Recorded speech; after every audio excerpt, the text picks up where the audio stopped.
Andre Ward talks about the time Triple G blatantly ducked him back in 2012, 2013. Around that time, I'll link the interview into the description. Shout out to Champside Boxing. I seen it on his Twitter page, man. He be working. Definitely respect his grind and his hustle. But I'm going to link the version from the Rich Eisen podcast. That's from the original source. So you can watch it yourself. It's already chopped down. And, the haters are already hating, man, on the post. But salute. Goodfella Sports TV. Your boy CJ Goodfella back on the grind. And, Andre Ward was saying that, when Gennady Golovkin said, when they came over here and said they'll fight anybody from 154 pounds to 175, that's what they said at first. A lot of people swear they didn't say that. They said that. And he said he took it as a challenge. He said he took it as a challenge. He said, that's my weight class. He challenging me. So he said he was in the midst of a lawsuit with Dan Goosen, who passed away. I think it's Dan Goosen. I'll get him and his brother mixed up. I think it was Dan was the promoter. And he said, and his brother Joe, I think, is the coach. Let me know if I'm wrong. He said, I had my team reach out to him because I still could fight in the midst of a lawsuit. He said he called me out. He said, he reached out. He said within 5 minutes, that team turned that fight down. His team turned the fight down. And, he said that if they gave him a serious offer, I'm paraphrasing here, that he would come back and fight, Gennady Golovkin, since both of them may be at his weight class pretty soon. There's rumors that Tom Lawford talked about. It might be rumors that Golovkin may move up to 168 fight a lineal champion, Callum Smith. And it's also, rumors that Canelo may stay and compete at 168. All right. But more of Triple G, he said what's up, though? He said he still want that smoke. He said he still want the smoke. He said he ducked him within 5 minutes. And people was going around, once again, I talked about my last video, people was going around saying that this dude was the most feared man in boxing, similar to another fighter we talked about over the last few weeks. And you can't be the most feared man in boxing saying you want on the smoke and you ducking somebody. That goes out the window. You can't be in that Paul Williams class. You can't be in that fearful duck fighter class. When Keith Thurman did it, and basically retired to duck Errol Spence, it was over with. That aura was over with. A lot of these dudes out here pump faking and clout chasing. I fight anybody except for that guy over there. No, that means you don't want all the smoke. You want some of the smoke. When you issue the challenge out, say I fight anybody from 54 to 75, and he changed it from 54 to 68. His team changed it. All of a sudden, I go down to fight Pacquiao and Mayweather, but you won't go up to fight Andre Ward. Remember, he was going to go up to fight Chavez Jr. or Carl Froch. And Carl Froch with a Squidward nose from SpongeBob, act like he didn't want it. He would talk junk and say, oh, that little Golovkin kid too small, I'll bully him. But apparently, he had nose surgery, and a lot of the UK fans told him he didn't want to mess his nose up. Carl Froch could have moved up and fought Bernard Hopkins at 175 as well, too, if my memory serves me correctly. He didn't want that neither. Because he claimed his nose. So, I respect. You spend money on your nose to get it fixed right, and you don't want to get it messed up. I respect. He was retired at the time. So, it is what it is. But he was so adamant on fighting Chavez Jr. and Carl Froch at 168 that he had that same energy for Andre Ward. But when you dish out a challenge and you go around telling everybody how you dropped the WBO light heavyweight champion of the world or title holder at the world at that time, and Sergey Kovalev, you told, he's called, Golovkin, it was nothing. Golovkin dropped him with a body shot, and Kovalev, was crying and stuff. Golovkin can beat anybody from 54 to 68. I'm trying to tell you. And then you say all this, and you don't want to move up and do a catchweight with Canelo. You don't want to do a catchweight with Cotto, but you said you fight at 54, only for Mayweather and Pacquiao. You only move up for Carl Froch and Chavez Jr. It ain't like Andre Ward, like he said in the interview with Rich Eisen. It wasn't like I was looking to cherry pick a smarter fighter. That wasn't the case. This dude issued a challenge out to me. His team issued a challenge by saying, I'll fight anybody from 154 pounds, that's junior middleweight, all the way to light heavyweight, 175 pounds. And I'm sitting at 168. I need a fight. I need a big money fight. I'm trying to get some smoke. I could beat the guy. Right? And all of a sudden, I call to reach out, have my team call out, they turn it down in 5 minutes. So what's really the deal? But you around here selling smoke and selling fear. HBO trying to tell us you the most feared man on this planet. No, you're not. You never was.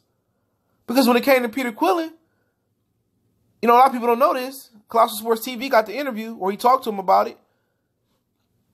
You offered Peter Quillen $500,000. You was getting $1 million, right? And you could go around and you going to tell the team, you telling people that Peter Quillen ducked you. But Peter Quillen simply took $1 million to fight Winky Wright.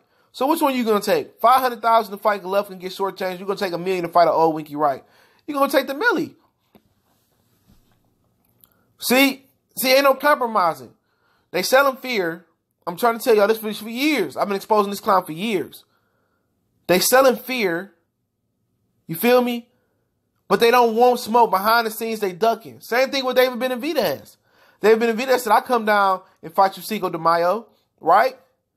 They called David Benavidez and said, stop calling Golovkin out. You're making him look bad. You know you'll beat us up. Because he beat him up in sparring. And they know they couldn't deal with David Benavidez in general. Moving up or him moving down. So how can you be a feared fighter when you ducking smoke? When you shortchanging people in negotiations? And they still trying to sell that. Everybody know he a fraud now. Even his fans know he a fraud. As soon as he stepped up to Kell Brook and got pieced up a bit, it was over with. That mystical, fraudulent power that a lot of people knew behind the scenes because you would interview these fighters. I would interview these fighters. I would talk to these fighters back when I did that. I would talk to people that would interview these fighters. And that was all the sentiment. This dude wasn't all that. That was a book out of this dude. He was always in it for the money. And people trying to say, oh, Prime Triple G with a KO Andre Ward. How do you know that? How do you know? He had an opportunity in his prime to fight Andre Ward. He couldn't KO Danny Jacobs. He couldn't KO Canelo Alvarez. In his prime, he was only KOing people because they was vagabonds. They was not that good. They was bums. When I say bums, I mean not that good. That's what it was. They built his career up in America on fighting Rosado, you know, fighting guys like David Lemieux who can't really fight, who only just got punching power, fighting Curtis Stevenson, fighting this guy, that guy, you know, the kid from Asia, Ishida, Adama, you know, fighting guys like Matthew Macklin, you know, fighting guys like that, Daniel Gill, beating up a particular style, fighting a guy like Willie Monroe, who had just won the ESPN2 Boxino tournament, Friday Night Fights. Fighting a guy like Dominic Wade, who just signed a new promotional deal. Congratulations to him. Who wasn't that good. You know, and you can just tell he never wanted to fight a Pacific style of fighter. When he fought Willie Monroe and Erislandy Lara was calling him out, he said, well, more people know Willie Monroe than Erislandy Lara. That's what Abel Sanchez said. Everybody know that's not true, right? You know what Andre Ward would have did to Gennady Golovkin. He'd have beat the piss out of him. Even at that time when he was like semi-retired. Because he read up with Dan Goose and it wasn't a good contract.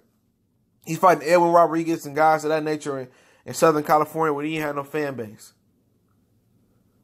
Golovkin knew that. Remember they was at HBO and Andre Ward said, you know, and they was doing a round table. Andre Ward was kind of working with them in the beginning and calling fights.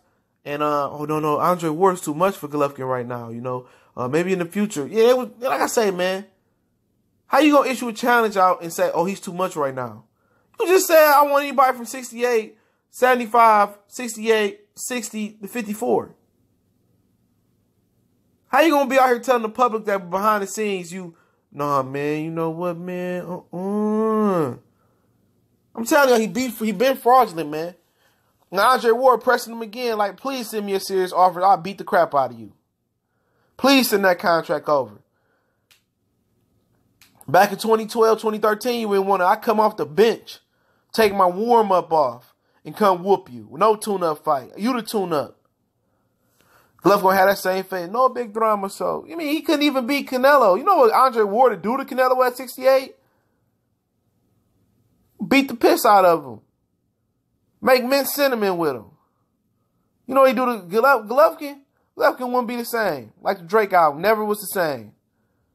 He's a chump. He's a punk. We all know Triple G a punk. Even his fans know he a punk. He a chump. I wish he would call Andre Ward out. You gonna fight Callum Smith? Come back and fight Andre Ward. You might not beat Callum Smith, though. So you might want to fight Andre Ward first. Because you ain't going to beat him neither. You know what I'm talking about? We called him and his team turned down with 5 men, but you turn around and say, and then press Canelo, say Canelo ducking us, Cotto ducking us. Or Mayweather Pacquiao don't want to fight us. But you ducking Andre Ward. Turn the fight down in 5 minutes. Both of y'all was about to be on HBO, on HBO, yeah. Because Andre Ward fought Edwin Rodriguez, on HBO. Yo, so y'all going around believing these fighters selling fear, and they not selling fear. Behind the scenes, they punks. And that's what a lot of these YouTubers, they got connections with fighters and stuff. This is the stuff that you know they go behind the scenes. Like I tell you dudes about Errol Spence. I tell you about Sean Porter. And I tell you about these other guys. It's stuff that we can't say that I'm not going to relay. Otherwise, I'm not going to be trusted with the information.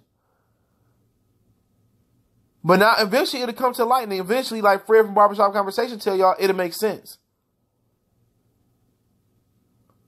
This dude is fraudulent, man, from day one. You know, but like I said, I'm going to link the Rich Eisen podcast link in there as well. Salute to Champside Boxing, man. I seen it on his Twitter page. Salute, he be working. Salute to all my brothers out there that's grinding on the video grind, man. And that's on the social media grind, pushing this boxing, man. Ain't nobody paying us for this, man, to talk about these fighters and pump these fighters up. We do it out the love of the sport. And all the brothers that kicking real knowledge, don't forget to subscribe, hit the bell icon, so you know you get the live notifications and the video notifications. Man, I might go live today. I'm on Facebook, Twitter, Facebook group as well. All the links in the description. You can DM me, add me, tweet me. Also, you can email me as well for business inquiries, DM me, whatever you need to do. Also, want to make a donation to the channel. That link's in the description as well. Salute, salute, salute. Goodfella Sports TV, one time for the one time. And we gone. Also, link the interview to the description. One more time for the one time.